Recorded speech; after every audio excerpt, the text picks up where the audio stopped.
I had actually a lot of trouble trying to find my passion when this project first started out.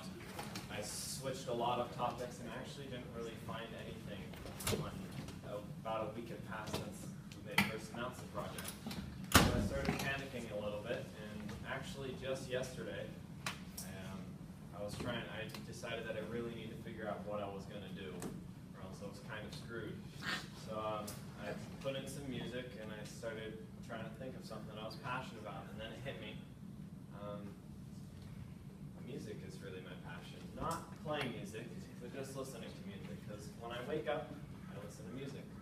In school, I listen to music. When I'm going to sleep, I listen to music. And not just any music. I listen to hip-hop music, and I'm not really interested in becoming a rapper or anything, but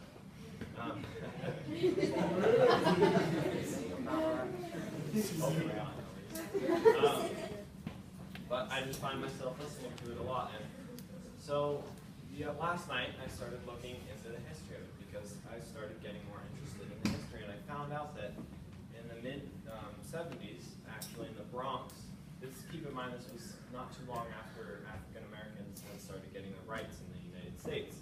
And so in the Bronx, at house parties, DJs would extend the instrumental portions of the pop songs so that people could dance for longer.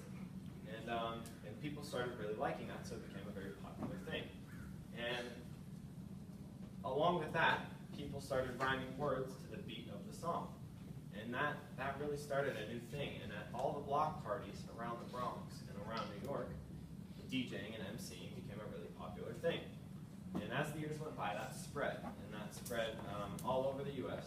And then all of a sudden, people like Nas and Biggie Smalls popped up in New York and really made the hip-hop scene big.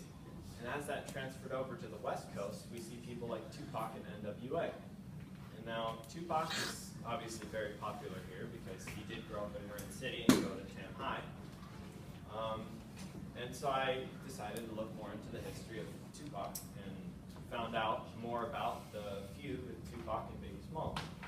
And I like both of them almost equally. And so it was really interesting for me to see really why they were mad at each other. And then looking further, why they both ended up in the place that they did, which they're both now dead. But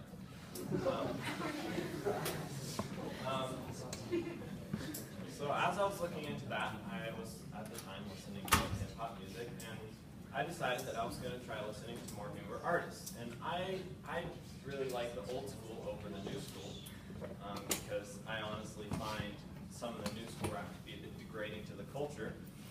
But I tried to look at it, I tried to approach into it with no judgments, and I found that some of the newer artists are actually not that bad. And so, even though some of the artists are degrading to the culture that originated from, that African Americans really latched onto, especially in the Bronx at the time, I realized that it's going in a good direction with artists like Kendrick Lamar using old soul beats in his songs, and I realized that it's not that bad. So while I do prefer Biggie Smalls over Tupac, which may be a little controversial because normally everyone from here likes Tupac,